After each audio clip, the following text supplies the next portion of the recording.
Caros amigos aqui do canal Legião da Santa Cruz, mais uma vez estamos aqui juntos, mais uma aula do nosso curso História das Conjurações Maçônicas. Pois bem, pessoal, antes de começarmos a aula de hoje, eu queria falar aqui brevemente sobre o objetivo geral desse curso. Quando nós o iniciamos, nós elaboramos uma ementa, onde o nosso objetivo ficou claro, que era o de fornecer a você uma argumentação histórica sólida para fundamentar a hipótese de que a maçonaria teve um papel fulcral na história, na direção de grandes acontecimentos históricos, manejando esses acontecimentos na direção inversa daquela que a Igreja Católica pretende no que tange ao direcionamento da sociedade. Ou seja, a nossa tese basal era de que a maçonaria conspirou para a derrubada da antiga ordem da cristandade católica e o estabelecimento de uma nova ordem humanista, laica, secular.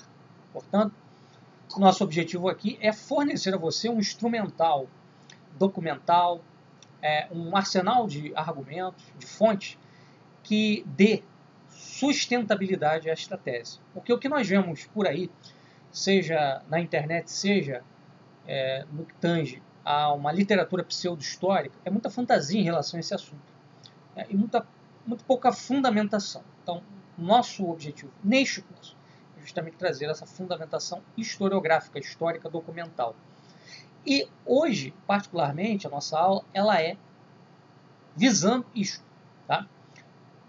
O tema da nossa aula é as provas documentais da conjura maçônica dentro da Revolução Francesa. Ou seja, nós traremos aqui um cabedal de documentos e de fatos que transbordam desses documentos que mostram que realmente houve uma articulação, uma trama maçônica para levar adiante a Revolução Francesa. Com isso, nós não queremos dizer que a Revolução Francesa é fruto pura e exclusivamente dessa conjura maçônica. Houve também outros fatos, outros fenômenos, outros acontecimentos que contribuíram para que essa conjura pudesse ir adiante. Tá? Mas nós defendemos a tese de que essa conjura foi, se não a causa primacial, uma das mais importantes dentre as causas da Revolução Francesa e por N razões que nós vamos expor aqui. Uma coisa também que é importante pontuar no início dessa aula é que, frequentemente no campo historiográfico atual, os historiadores, quando tratam de Revolução Francesa, eles veem o acontecimento sob o ângulo do estruturalismo. O que seria essa ideia de estruturalismo na história? É basicamente a ideia de que a história é feita não por agentes históricos, homens, sujeitos, mas sim por estruturas. Ou seja, os sujeitos seriam única e exclusivamente pacientes e as estruturas seriam os agentes. Tá? Então, quando se fala, por exemplo, em Revolução Francesa num contexto de marxismo, tá? O que os marxistas pensam?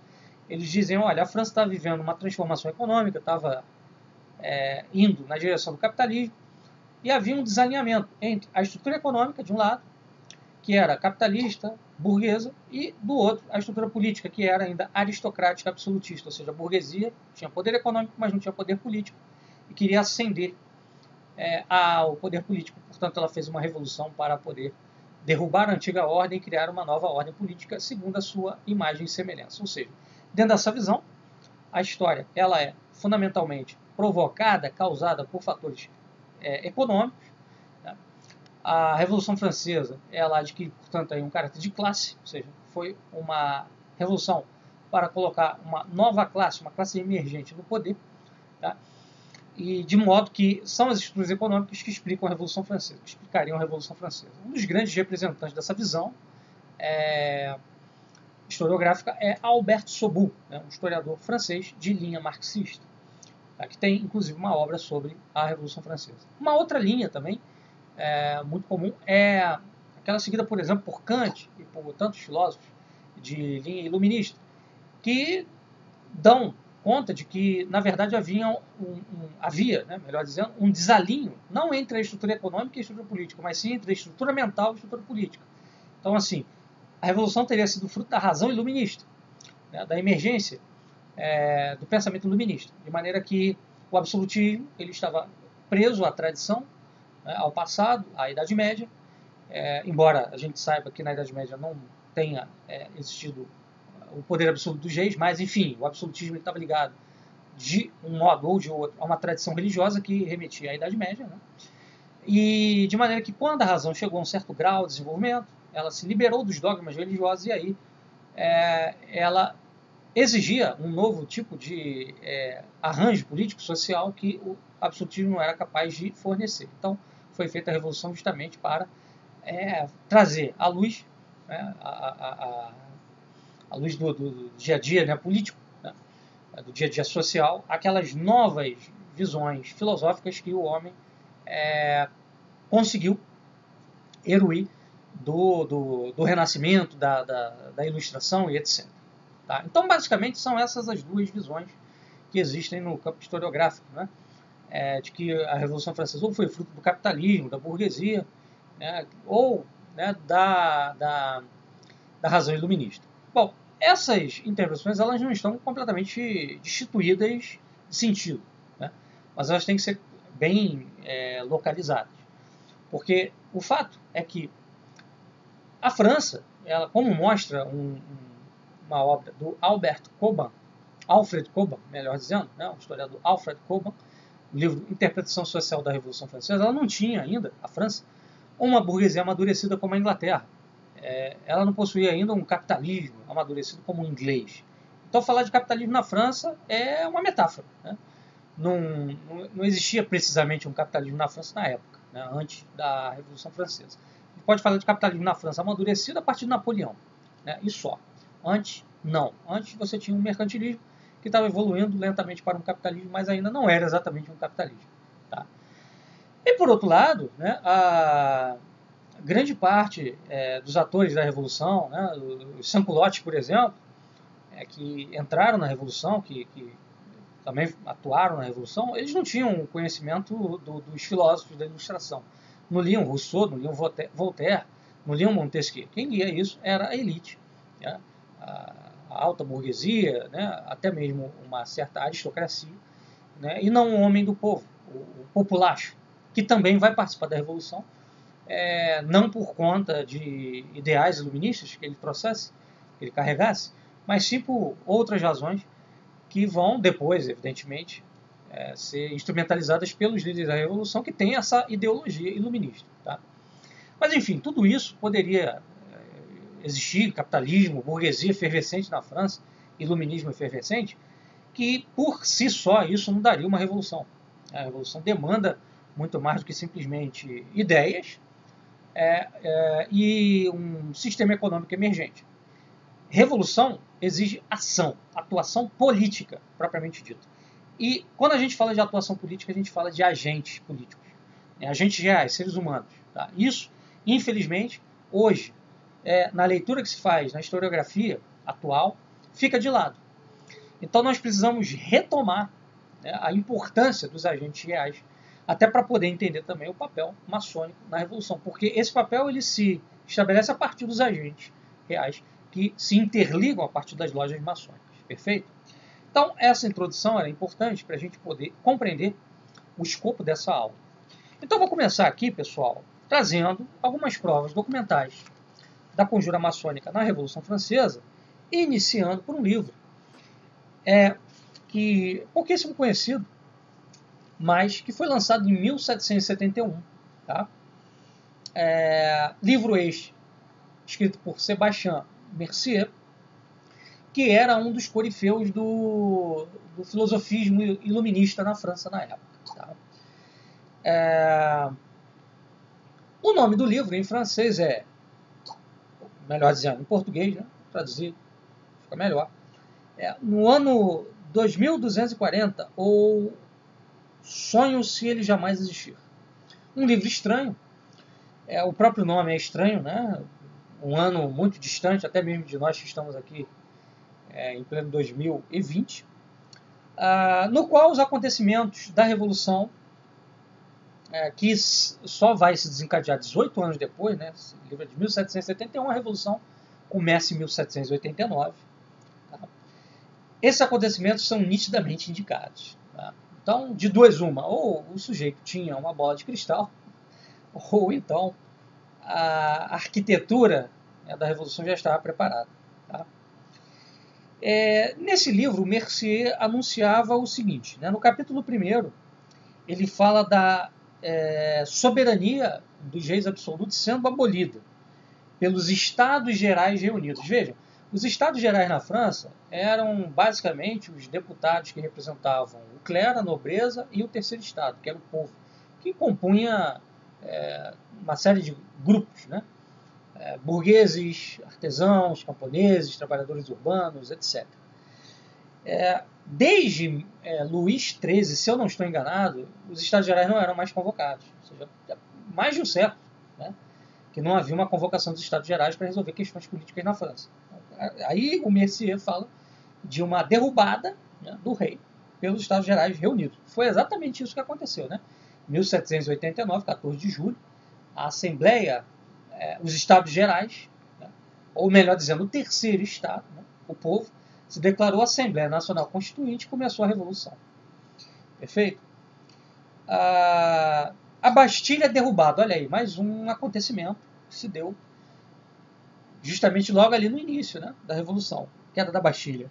Os mosteiros são abolidos, os monges casam, o divórcio é permitido, o Papa é despojado de seus estados. Bom, o despojamento do Papa de seus estados só vai acontecer em 1871, com a unificação italiana. Antecipa em quase um século o acontecimento. Né? Quanto aos mosteiros abolidos, isso é fato. A Revolução Francesa mandou fechar conventos, mosteiros, etc. Vários religiosos foram mortos. Né? Padres que não aceitavam a Constituição Civil do clero, que exigia que o clero jurasse o nome da Constituição, eram proibidos de rezar a missa, e etc. Outros fatos também apontados por Mercier. Por exemplo, capítulo 3, tá? Mercier descreve exatamente a forma dos trajes dos revolucionários. O boné, a grande gravata, o corte de cabelo adotado pelos revolucionários, com detalhes, inclusive. Né? No capítulo 6, intitulado Os Chapéus Enfeitados, ele fala da abolição das ordens e dos títulos, ou seja, dos títulos nobiliários, aristocráticos, abolição da nobreza, que também aconteceu, né, já ali no período da Convenção. No capítulo 7, a Ponte Desbatizada, e no 8, a Nova Paris, né, o livro gira em torno de certas mudanças a serem feitas na parte material pelos revolucionários. Em parte elas foram feitas, em parte, né, projetadas, de modo que só viriam a ser realizadas no século XIX, né, ali no período de 1830, a primeira Revolução Liberal, depois 1848. E em 1870, com a República de Guizot. Perfeito? Então, quer dizer, é uma antecipação de fatos que só vão acontecer, alguns deles, 100 anos depois, para vocês terem uma ideia. Né? Quer dizer, como é que o sujeito pôde prever isso? Né? Em um capítulo também do livro, né, o Mercier ele fala do assassinato de Luís XVI, logo no início dessa época terrível e sangrenta, né, que era um assassinato que devia se juntar a muitos outros assassinatos. Enfim. Então você tem aí, nesse livro, uma série de antecipações do que vai acontecer na Revolução. A pergunta que fica porque o Mercier tinha uma bola de cristal? Parece-me que não, né? Então vamos lá a mais documentos referentes à Revolução. Em 1781, houve uma convenção dos Illuminati, que eram um setor da maçonaria, como nós já vimos em aulas anteriores. Essa convenção foi em Williamsbad, se não me engano, na Alemanha, tá? 1781, e houve um deputado que pertenceu à Assembleia Nacional Constituinte da França, um deputado revolucionário lá do terceiro estado, que era o Mirabeau, tá? Que participou dessa convenção. E os documentos dessa convenção chegaram ao nosso conhecimento. Tá? Mirabeau, ele criou uma loja chamada Amigos Reunidos, uma loja maçônica na França, onde ele vai iniciar também um outro líder da Revolução, que é o Talleyrand. Então, Mirabeau e Talleyrand foram líderes revolucionários. Tá? Uma coisa também interessante aí é o seguinte, a gente vai voltar a essa convenção, tá? Logo depois. Na França, o Grande Oriente, né, maçônico, ele vai ser fundado apenas em 1772. Ou seja, você já tinha lojas independentes, mas a organização dessas lojas em torno de uma liderança foi em 1772. Tá? 4 anos depois, em 1776, houve uma redação por parte do Grande Oriente de um plano de reforma da França.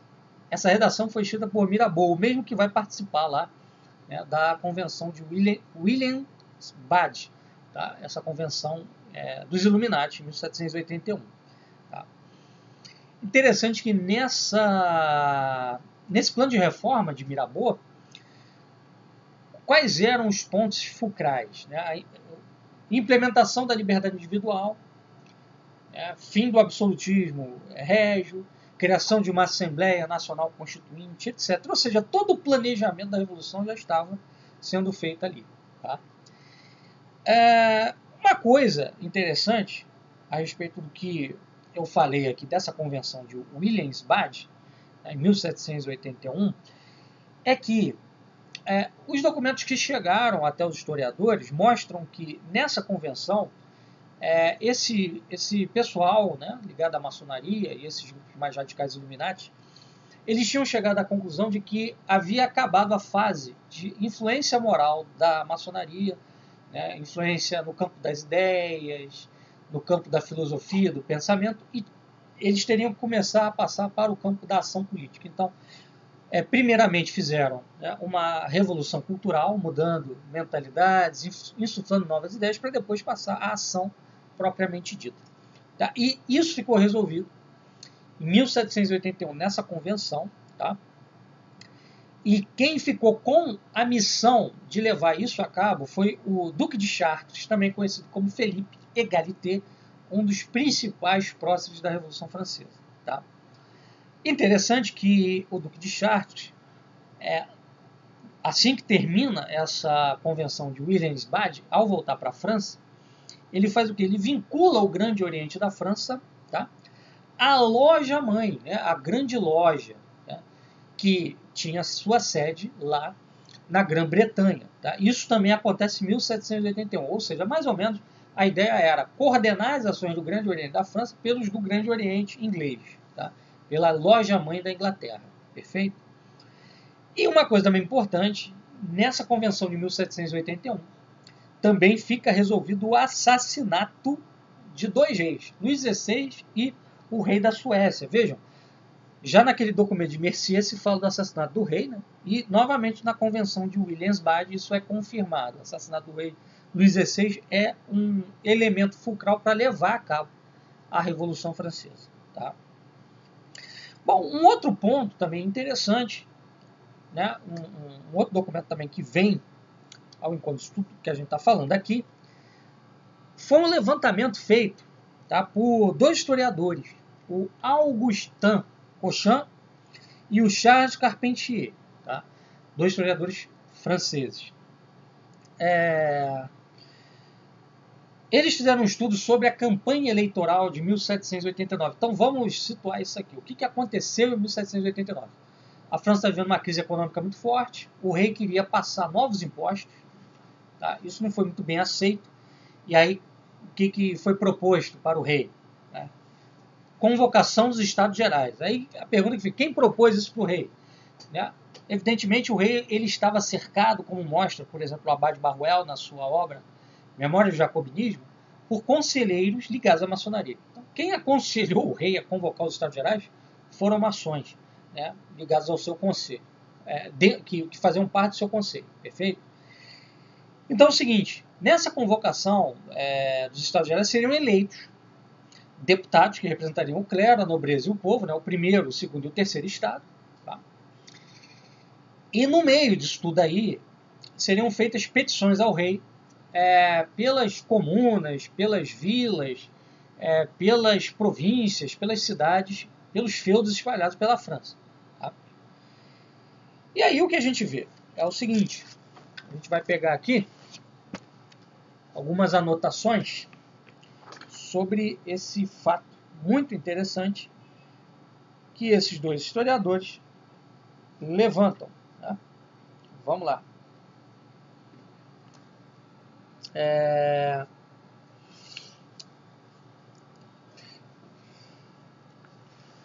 Vamos lá. Então eles dizem assim, olha, examinando os 260 cadernos de queixas do terceiro estado, tá? Os chamados cahiers do doléance, tá? Cadernos de reclamação, petições ao rei, né? Que foram conservados nos arquivos do Departamento dos Altos Pirineus, esses historiadores que nós citamos pesquisaram como cada comunidade tinha redigido o seu caderno de reclamação. E muitos historiadores são de opinião de que esses cadernos não foram de forma nenhuma redigidos pelas comunidades. Por quê? Explico. Primeiramente, os cadernos de Argel-Bagner e de Bonnet-Mazon, duas regiões da França. No primeiro momento, percebe-se que nenhum nem outro foi escrito na vila a respeito do qual são feitas as queixas. Ou seja, primeiramente, fica claro, pelo estudo levado a cabo pelo Carpentier, pelo Cochin, e também por outros historiadores, como o Auguste Carrion, pelo Ricot, né, um outro historiador também que se debruçou sobre esse assunto, ou seja, 4 historiadores aí são unânimes ao dizer isso, que esses cadernos não foram escritos nem nas vilas das quais eles dizem ter saído. Né? Um e outro, com efeito, foram concebidos nos mesmos termos, escritos quase que inteiramente pela mesma mão. Tá? Isso indica uma origem comum. É impossível que essas duas vilas, separadas por uma distância bastante considerável e sem relações de vizinhança, tenham tido as mesmas ideias. A gente tem de lembrar que cada região da França é uma problemática diferente. Paris era uma região bastante urbana, por exemplo, Bordeaux era um porto ligado a comércio colonial, comércio com as colônias. Tá? Paris já tinha um forte artesanato, maquinofatureiro. Bordeaux já tinha uma característica mais comercial, financeira. E outras regiões da França tinham um caráter mais agrícola. Né? E em cada região também havia especificidade em relação à produção agrícola. Então, assim, é impossível, né, que essas regiões tenham tido as mesmas ideias e tivessem as mesmas reclamações. Perfeito? E, ao mesmo tempo, é impossível também que 2 redatores as exprimissem nos mesmos termos e com a mesma caligrafia. Então, quer dizer, você tem 3 problemas aí. Né? Cadernos de regiões completamente distantes, que não são vizinhas, né? Trazendo as mesmas ideias, né? A mesma petição, com os mesmos termos, ou seja, com as mesmas palavras, tintim por tintim, né? Com a mesma vírgula, com a mesma exclamação, etc. E com a mesma caligrafia, ou seja, escrita pela mesma pessoa. É óbvio que isso mostra, né, uma articulação. Ademais, o autor das 2 peças havia deixado espaço em branco para que se inserisse o nome das vilas, o dos deputados que seriam nomeados, assim como a data em que a comunidade se reuniria para assinar seu caderno e escolher seu mandatário. Tá? O Ricot, né, historiador que citei aqui por último, ele fala disso, ou seja, eram textos padronizados, levados para essas vilas, para essas cidades. O espaço da assinatura dos membros da comunidade ficava em branco, dos deputados nomeados também ficava em branco, a data ficava em branco. Né? E o nome da vila também, quer dizer, era uma coisa só para chegar lá e preencher os nomes, né, e entregar. Quer dizer, a coisa estava pronta. Né? Nos Altos Pirineus, por exemplo, 8 ou 10 vilas vizinhas depositaram algumas vezes o mesmo caderno escrito no mesmo papel com a mesma caligrafia. Quer dizer, depositaram 2 vezes o mesmo caderno. Enquanto em outros grupos de localidades os camponeses se limitavam a copiar fórmulas genéricas que lhe tinham sido dadas. Muitos camponeses eram até analfabetos, não sabiam nem escrever. Então, o que você podia ter ali, muitas das vezes é o seguinte, o camponês ele elaborava uma certa reclamação, uma petição, e ela era vazada para um linguajar iluminista, para uma pauta que não tinha absolutamente nada a ver com o que os campônios estavam realmente precisando. Né? Enfim, vamos lá. Tem uma outra citação aqui também, né? Também de Ricot, diz o seguinte: da mesma maneira, a 40 léguas de Bigorre, no Armagnac, tá?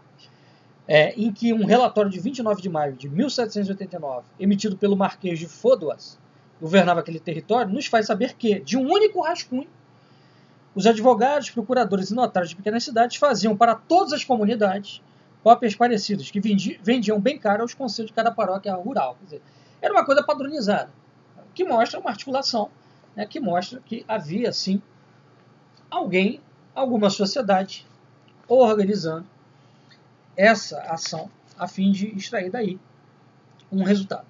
Né?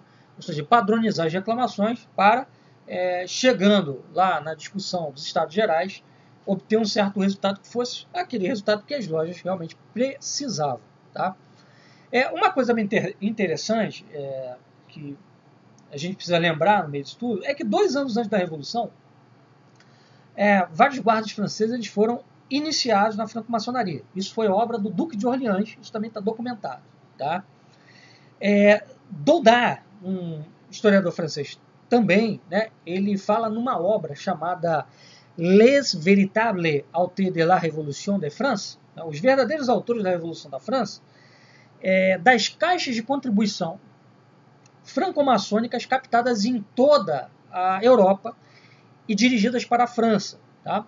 Essa caixa, essa contribuição que todo maçom fazia, independente da loja da qual ele pertencia, que país fosse, na Áustria, na Alemanha, na Inglaterra, na Escócia, na Bélgica, uma parte dessa contribuição ia para a França. Né? Havia uma caixinha montada para financiar as lojas da França, a fim de quê? De pagar agentes, né, da maçonaria em diversos nichos sociais e políticos, pagar espiões, comprar ministros, comprar guardas também, etc. Isso era muito importante, né, comprar conselheiros, etc. Tá? Mirabeau, que nós citamos aqui, né, no início, fundador da loja Amigos Reunidos, que foi uma das mais importantes durante a Revolução Francesa, sendo também Mirabeau um dos agentes mais importantes da Revolução, ele escreveu uma obra chamada Monarquia Prussiana, tá? Em que ele confirma esses fatos. Né? Esse livro foi escrito antes da Revolução. Tá? Ele confirma realmente que havia uma caixa, né, de contribuição para a maçonaria francesa a fim de preparar o caminho para a derrubada da monarquia, para ações em conjunto, etc. Tá? Então, esse primeiro ponto aqui que nós levantamos em relação aos documentos é muito importante porque isso dá solidez, né, à tese de que realmente houve uma conjuração, uma articulação maçônica para fazer a Revolução acontecer. Né? Agora, alguns fatos também importantes que a gente deve levantar em relação logo ao início da Revolução, em relação à queda da Bastilha e ao chamado Grande Medo. A Bastilha era uma prisão onde inimigos do Estado, inimigos do absolutismo ficavam, e ela era muito simbólica. Né?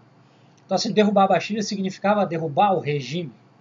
E o Grande Medo, o que foi? O Grande Medo foi assim, um massacre, né, que aconteceu no interior da França.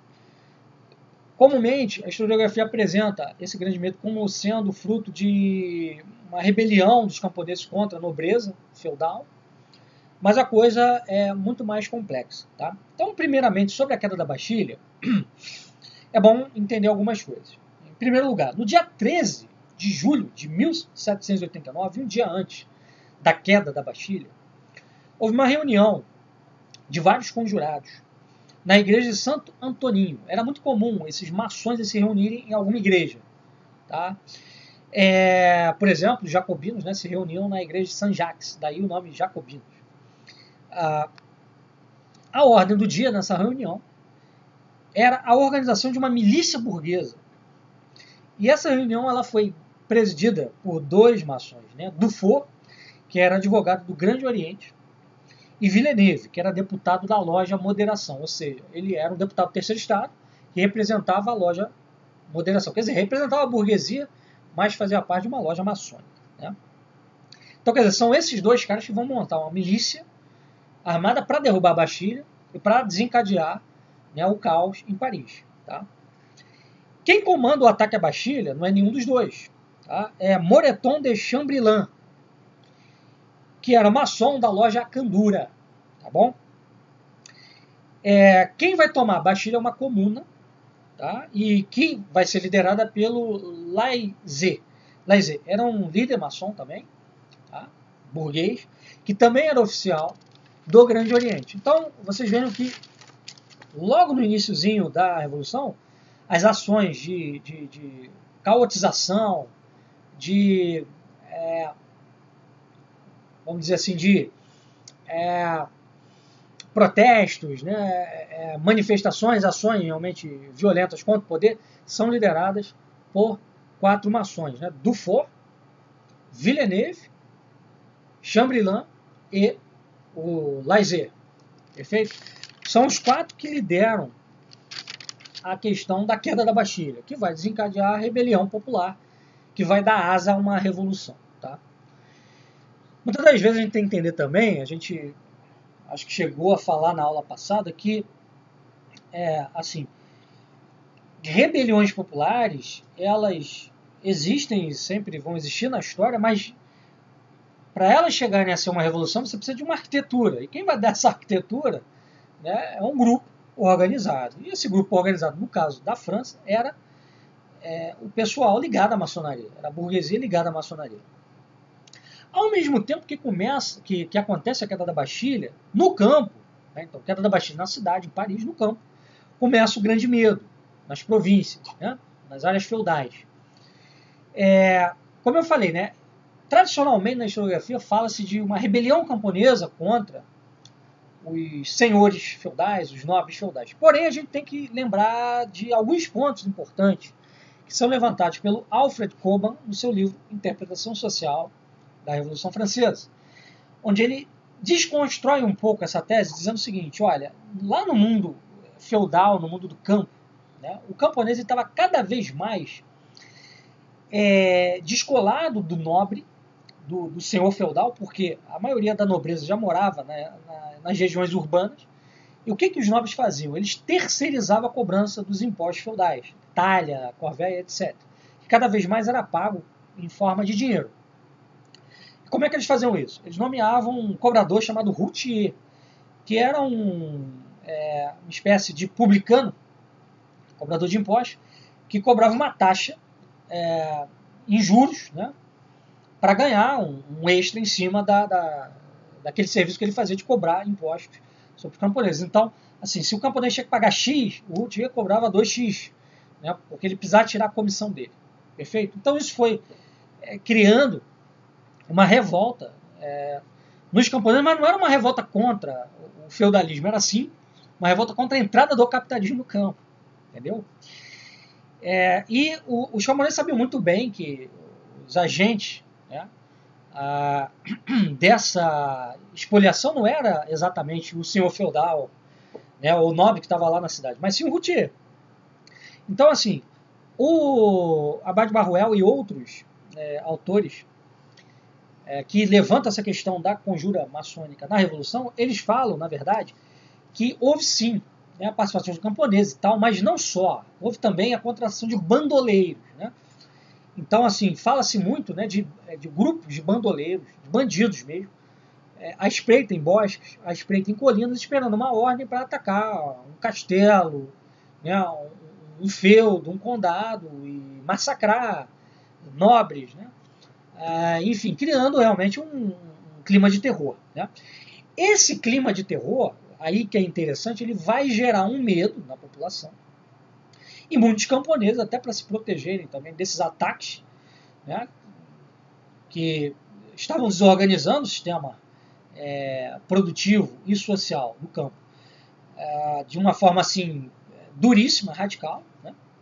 Esses camponeses começaram a se armar. E aí a população também nas cidades começou a se armar. Né? Esse grande medo ele vai produzir um fenômeno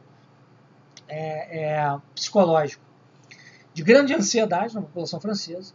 E aí, com o povo em armas, né, você tem base para uma guerra civil revolucionária.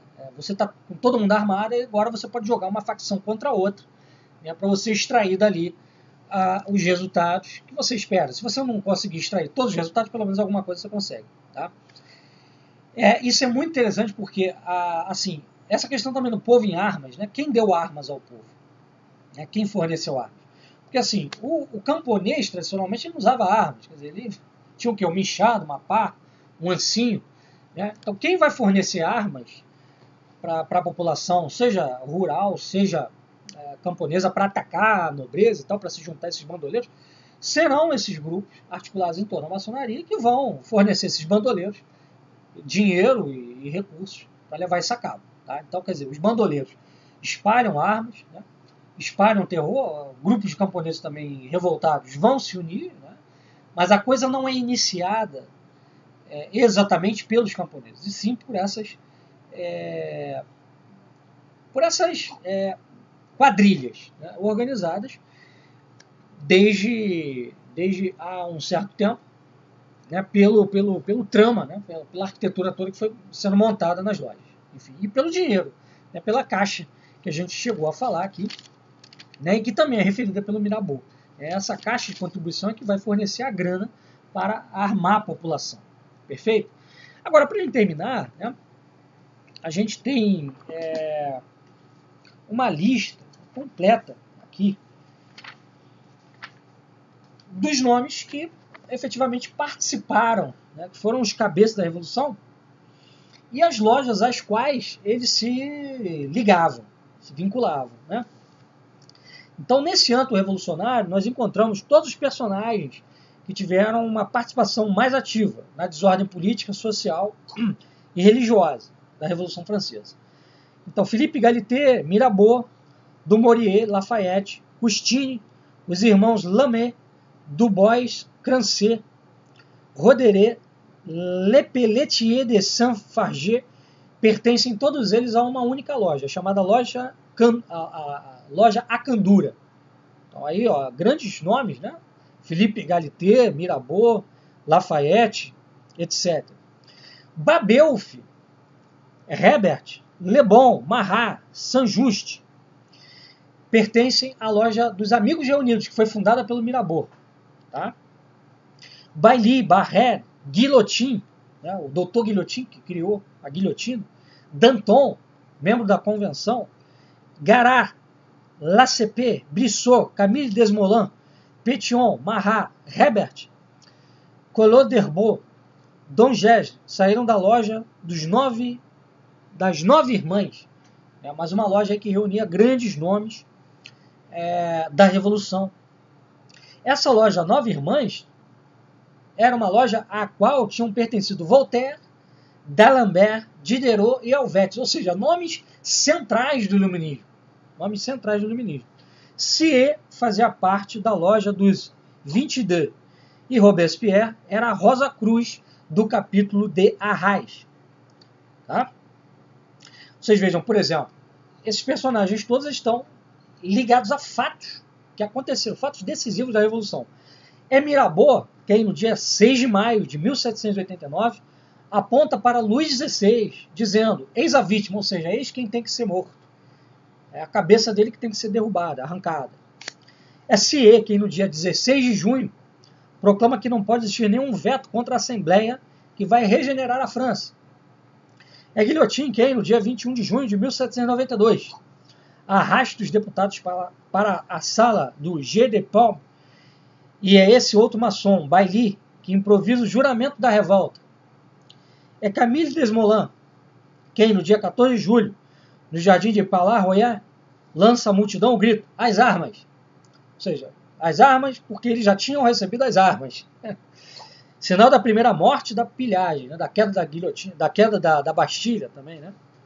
Lafayette, quem no dia 21 de junho de 1791 expede para Varennes esse outro maçom, Pétion, para prender o rei fugitivo e que se investe como carcereiro das Tulherias.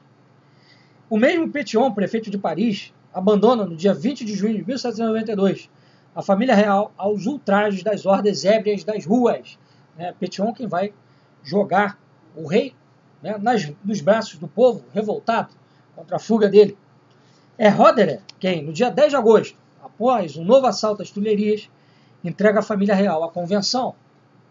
Danton, quem organiza os massacres de setembro, enquanto Marat faz cavar um poço na rua de Tombe-Issoire para enterrar nas catacumbas de Paris os cadáveres dos degolados. Marat, franco-maçom, como todos os outros, quem na véspera de 21 de janeiro vem comunicar ao rei Marte seu decreto de morte irrecorrível. Após o regicídio, Robespierre, que se torna grande mestre do cadafalso e chefe da convenção. Tá? Então, assim, nós vemos que todos esses agentes estavam dentro da maçonaria, ligados a lojas de grande importância em Paris, lojas às quais, inclusive, tinham pertencido os filósofos da Ilustração. Então, isso tudo, pessoal, creio eu, prova, demonstra de forma cabal que a Revolução Francesa não poderia ter sido possível sem uma conjura maçônica. Na próxima aula, nós continuaremos a falar da Revolução Francesa e espero que esta aula tenha sido produtiva para todos. Qualquer dúvida, vocês podem deixar aí nos comentários no nosso canal, Legião Santa Cruz, ou enviar pelo e-mail. Estarei mandando também para a minha lista de e-mails de alunos que estão inscritos esse novo vídeo. Tá bom? Um abraço, fiquem com Deus, até a próxima.